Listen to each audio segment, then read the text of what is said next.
Good morning. I'm Dana. I am your Oklahoma cannabis paralegal with Bridie and Associates. And we've been talking about the Obndd new requirements.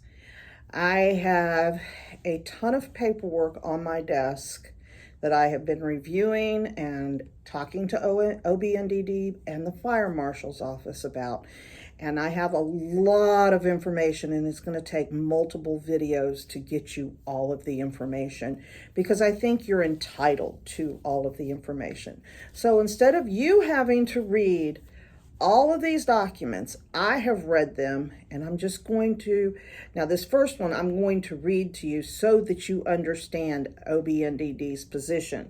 It is their agency position and response. I'm not going to read the entirety of it, but I am going to read the area of concern and their efforts to protect public safety. I think it's important that we understand where they're coming from, while it's adding a burden to the growers and to the industry, in effect. It is to protect, and I get that. I've talked to multiple people at Obndd. I've talked to the fire marshal's office. I've read everything, so I understand, but I also have talked to people in the industry, and I understand their frustration. But I think overall, what I'm hearing is everybody wants the bad actors gone. It's how this all came about. There was no communication from the Oklahoma Bureau of Narcotics and Dangerous Drugs, and I addressed that. They do know that I'm making these videos, and I think it will help maybe open a dialogue eventually. I am supposed to be setting up a meeting, or trying to set up a meeting with their legal department.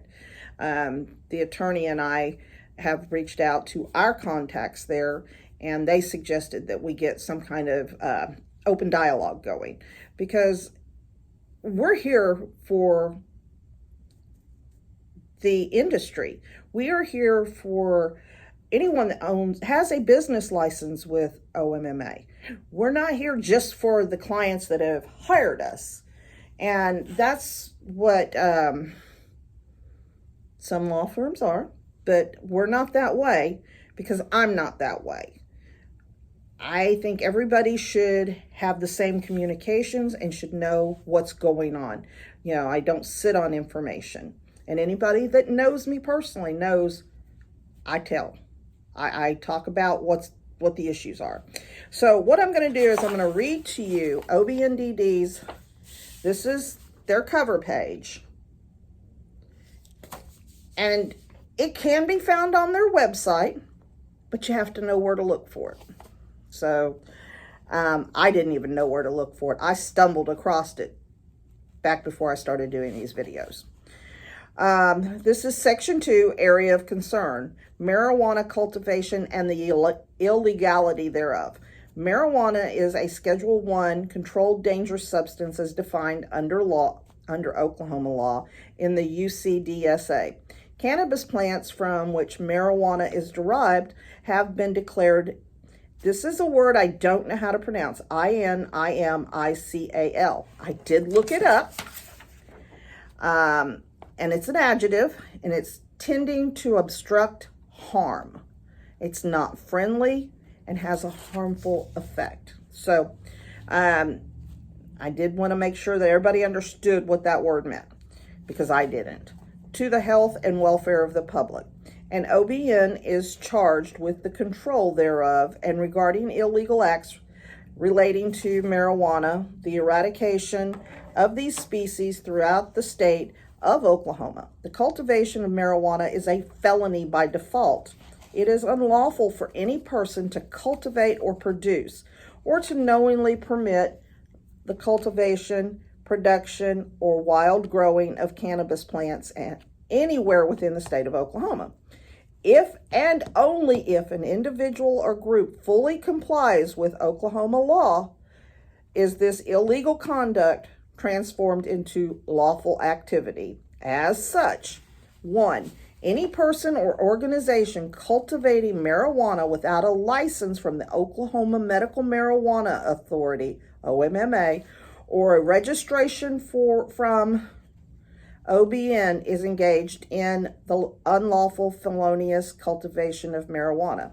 That should not say or a registration. It should say and a registration, because you must have both documents, both the license and the registration, in order to cultivate. So maybe they read it one way, but the way I read it, and most people will read it, it should say that you should have both. So, number 2, any licensed person or organization who cultivates, distributes, or traffics in marijuana outside the parameters of the medical marijuana laws is unlawfully and feloniously cultivating, distributing, or trafficking in marijuana. Guys, we got to stop. If you're doing that, you have to stop breaking the law and skirting the law, thinking that you're going to get away with it, because you're making it bad for everybody else, and you've become a bad actor. So if you are selling to people out of the state, selling outside of your license, you know what the requirements and what the guidelines are that you must adhere to. So I'm not accusing anybody of anything, but if there's someone watching this video that's doing it, stop. Just stop, because you are part of the problem. Enough with my PSA on that, or my rant. This is absolutely no different than the practice of medicine as it relates to controlled dangerous substances. For instance, it is illegal to possess or distribute opioid pain medication if and only if a person possesses and uses opioid pain medication pursuant to a prescription from a physician can that person do so. Furthermore, OBN and the Drug Enforcement Administration license physicians to prescribe opioid pain medication in the course of his or her practice.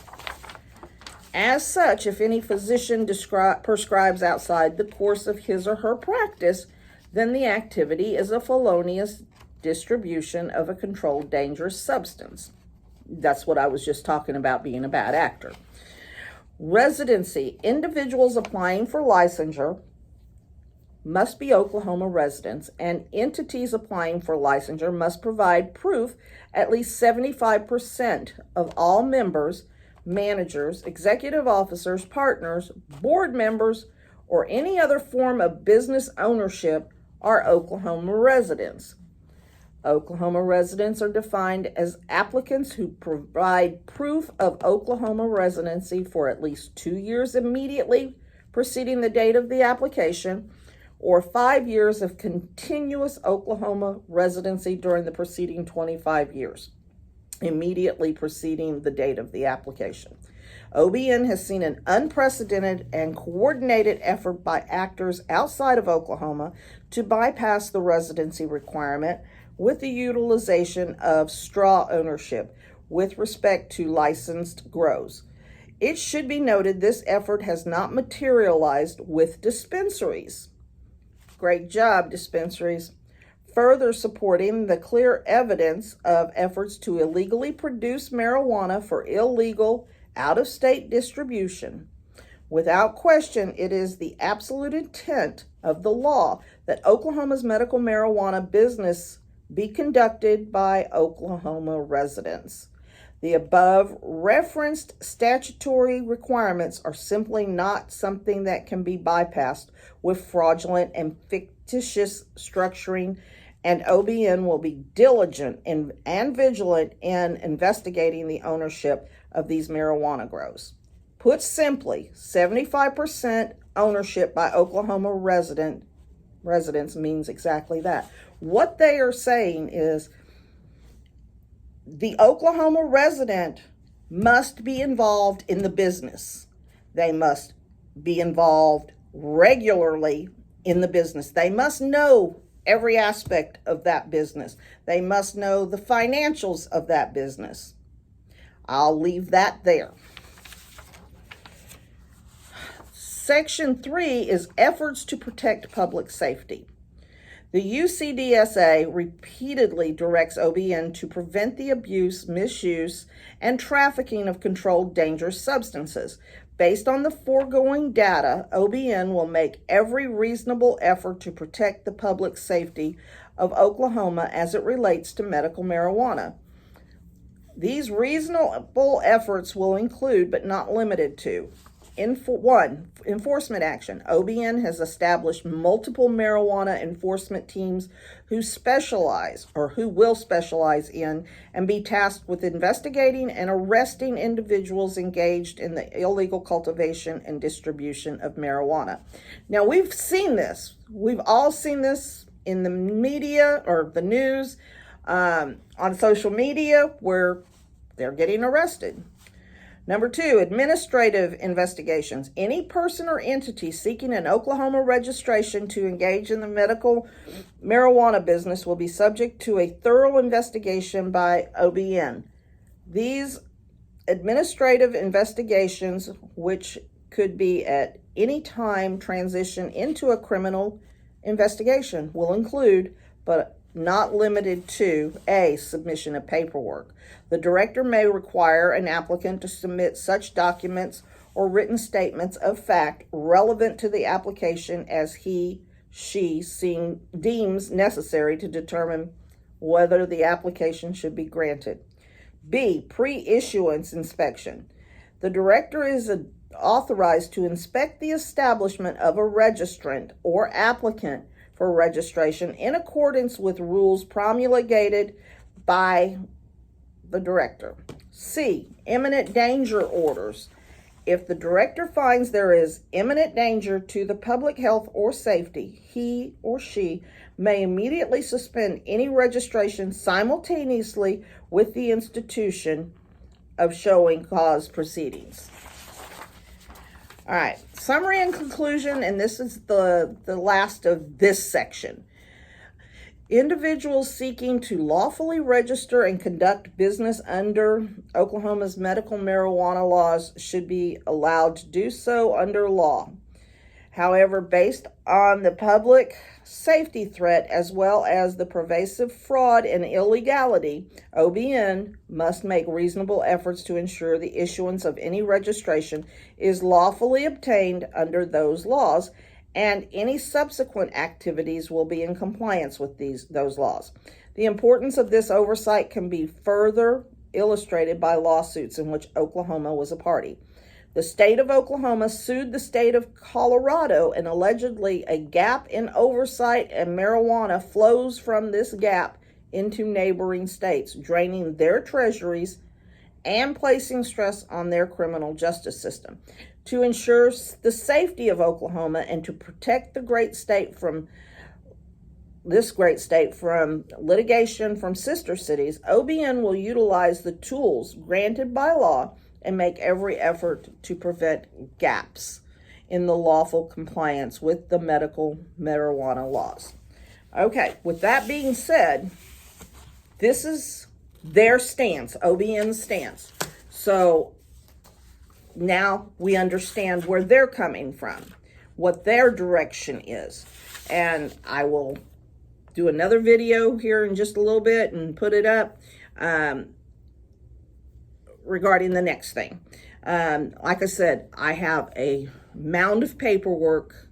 I've had a lot of conversations, and I know a lot of information.